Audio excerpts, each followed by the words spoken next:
Hey, what's going on, guys and girls? Alcoholic Phoenix here, and welcome to Season 2 of my Subsistence Let's Play series. We are on normal, we've got the Hunters enabled, we're just going to start a new solo game and see how we go. I did start up, we did do some more co-op the other day, so there may be another video of that coming. We'll have to see how much footage I got out of the recording session. But basically, we've got to avoid the animals and collect a bunch of fiber and berries and basically any resources we can possibly find. That is your first goal when you are playing Subsistence for the first time. I'm going to talk through a little bit for people that have never played Subsistence, I'm going to talk through some of the things you want to do. As you can see, you start on about half health, which isn't great, but that's okay. We get a pistol. Now, the pistol will always only have one bullet in it. You want to reload it so it's got a full mag. We've already got a boyo looking for trouble, so we're going to avoid him. I really wanted to get that ammo crate. It looks like we've spawned in the area near where my base was last season, which is up that way. Usually in this area, I always had hunter bases along here, but as you can see, there's plenty of fiber and stuff around to collect. There's also plenty of animals to avoid. You've got scrap metal you want to get off the ground, which is kind of hard to see, admittedly. Scrap metal's probably one of the harder things to spot in this game. For me, at least. But you'll get plenty from chests and stuff as well, so don't worry if you don't get too many off the ground. Okay, so we've got to try and get up this to get to that crate. Let's just... Alright, there we go. Alright, so now we've probably got a wolf angry at us, I would assume. Now, on my luck, he's probably going to scale the fucking wall, or the rock or something to kill me. He was over this side, wasn't he? Oh yeah, he's an angry boy. Look at him. Look how angry he is. Alright, so you can outrun these guys if you want to. But, yeah, he's going a little bit too nutso for me to even have a crack at hitting him in the head with this. He's probably going to be able to run up this rock, now on my luck. Alright, yeah, you can. So, I'm going... I want to quickly show you. You can harvest ore with the normal axe, but you'll only get roughly 2 pieces of ore from harvesting it with the axe. Whereas if you spend the time and make a pickaxe, you will harvest roughly 5, I think. Alright, so we're just going to run off this side of the rock and just continue going on with our lives. And just kind of ignore him. If he chooses to chase us, well, he's walking after us. He's not running after us anymore, which is a good sign. When you go to build a base, what I'm going to try and do this season myself is I'm going to make sure I have a decent base set up before I put the BCU unit on the wall, which the BCU unit basically is allows advanced building options and must be placed on a base wall. Well, if you can just completely avoid placing that for a while, that would be in your best interest, because then you will not get attacked by the hunters straight away before you have any defenses up. And with the recent additions of the hunters being able to use grenade-tipped arrows, I think it's the best thing to do to make sure you don't get your shit pushed in. But we've also got to get a bunch of wood, as in basically nearly every single survival game in existence today. We've got to get some pine logs. God, I love auto pickup in comparison to how it used to be. I know some people really don't like it, but that's why he made it a toggleable thing. Alright. So, alright, there's also a few kinds of trees in Subsistence. There's these trees that look kind of smooth and stuff. Then there's these rough, square, brick-looking trees. These will give you 4 wood. These will give you 3. And then there are really thin ones, if I could see an example. There's really thin ones that look almost like a fucking just one singular branch. Oh. Apparently every single direction we want to go in has an animal. That's fun. Alright, so I want to set up camp myself, from personal experience, over towards the snow biome. Simple reason for that is we can get cougars way more easily. If we live over this side of the map again, we're having to run from one end of the map to the other just to get sinew, to make rope, and it is just an absurd distance. But basically, if you tip off the animals right, they'll start following you and walking after you, but unless you're very close to them, they won't start to run.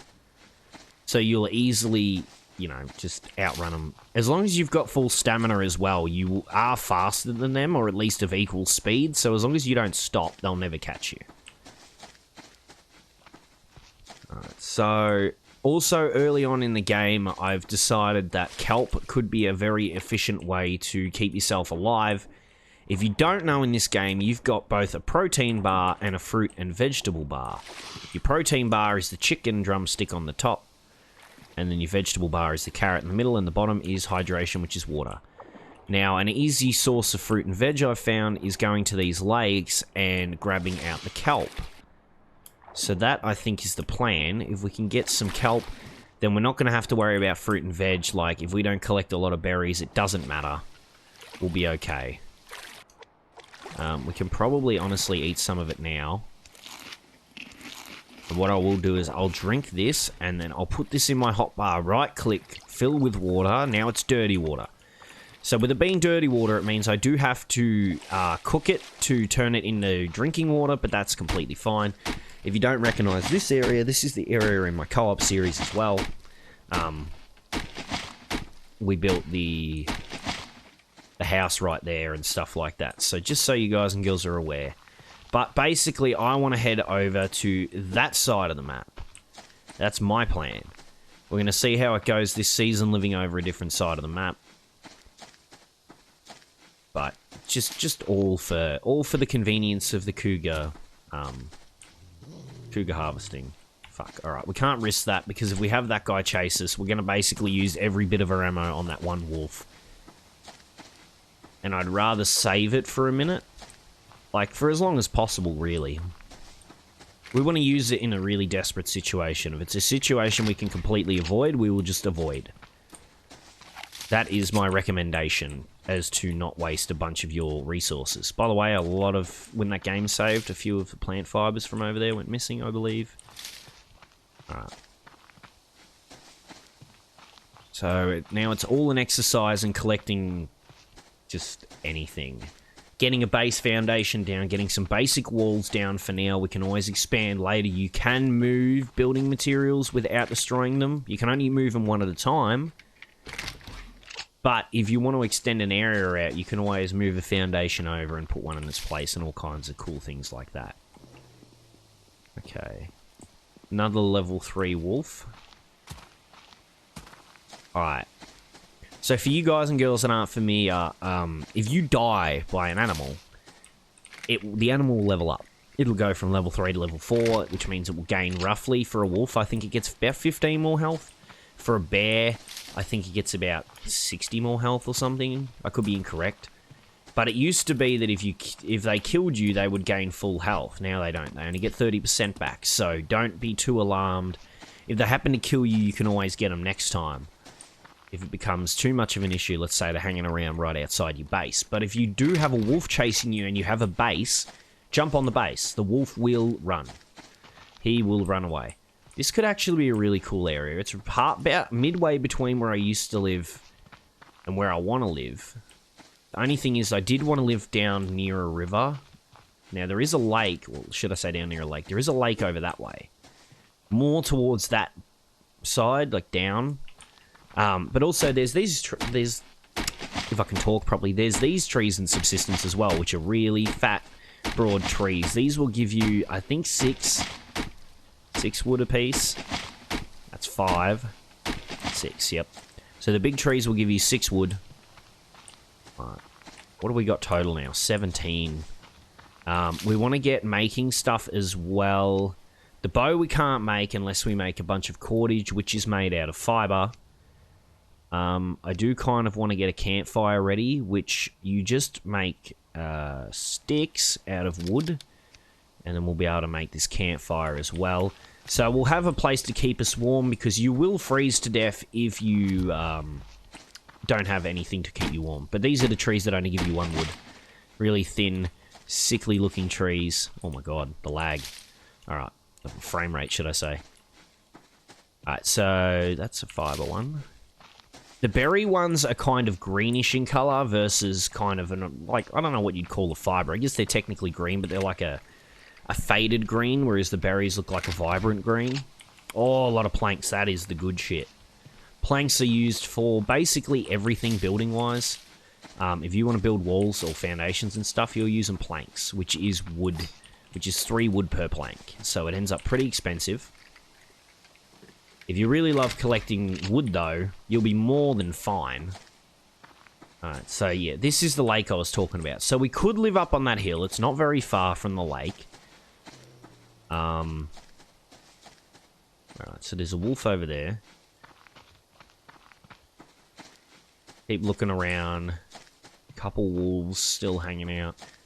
I've got to be careful too what's around the areas I'm building, because they will wander around and eventually one of them might roll up on me and I may have to kill them.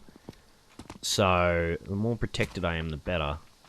Alright, so basically that's Cougar Valley up there. Like everywhere from that point up, cougars can spawn to my knowledge. So I'm thinking down near the lake could be a very good location. The thing is, I've also got to build in a decently open area, because unlike in a lot of other survival games, these trees don't disappear when you cut them. So it's not like we're going to be able to clear out the forest or anything from all these trees. So it's going to be a little bit complicated for me. Let's see what else we got. We've got some cotton seeds, which are fantastic. We're going to need those at a later date, not anytime soon. So how... We could build in this really big open area back here. We'll have plenty of line of sight. Oh, okay. Guess the fence line starts. Didn't load in yet. Alright.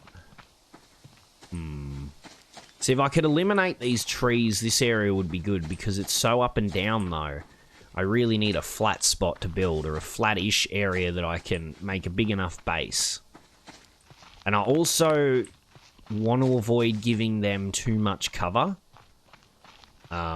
We don't really want the hunters to have a lot of cover to work with when we're fighting them, because they will hide behind trees and stuff. They're not entirely stupid or anything. So what's the best spot we could build this base at? Like, at least, you know, get a general idea of where we want to put it. Oh, there's scrap metal down there. If it wasn't for all these massive rocks too, I would have considered here, but that's a lot of cover again for the hunters if we just leave it. I was about to say there was a wolf over here. I saw him. I'm not sure. It's going to be around the lake, I hope. If not, maybe on that hill, but then they can kind of clip me from behind the hill, and that's a blueberry bush. You can see the blue on it. You can see the blueberries itself. Well, I don't even think we've got the materials to start making this stuff yet. I'll show you. We need to make cordage, which cordage is just basically all fiber. I do want to make sure... I should have left 10 fiber. Basically, when you make a campfire, you need to be able to fuel it. So you've got a couple options. You've got fuel bricks, which are made from fiber. I think it's 10 fiber per fuel brick. Or you've got just wood, which you can harvest anywhere. Also, it seems like these trees give 4 as well. This is a bit of a different texture. It's interesting. Alright. I'll just cancel the cordage for now so we can get the campfire down, because we want to make sure we've got a place to cook any meat that we may come across. And we've also got to be able to have a place to boil this water, so we don't have to worry about that. But as you can see, my protein's going down because I haven't eaten any meat products as of late. Alright, let's see. Let's put... we'll put 10 in there. But we are going to need an ignition source where the fire starter kit comes in. So we're going to need a couple more sticks. And then we'll be able to make the fire starter kit. And we will be well on our way to doing alright. We've got a fair bit of gunpowder and stuff already, which is fantastic. We could have used the matches, but I'd much rather save the matches myself and just make a fire starting kit. It's going to waste a biofuel, which biofuel is used for powering generators, that kind of thing. It is also used in the recipe for health items, like health kits and stuff. You need cloth for it, but yeah, it's basically what it's used for. Adrenaline shots, all that kind of thing. Alright, so let's get this thing in there. Let's get that ignited. And now let's get that cooking on the fire.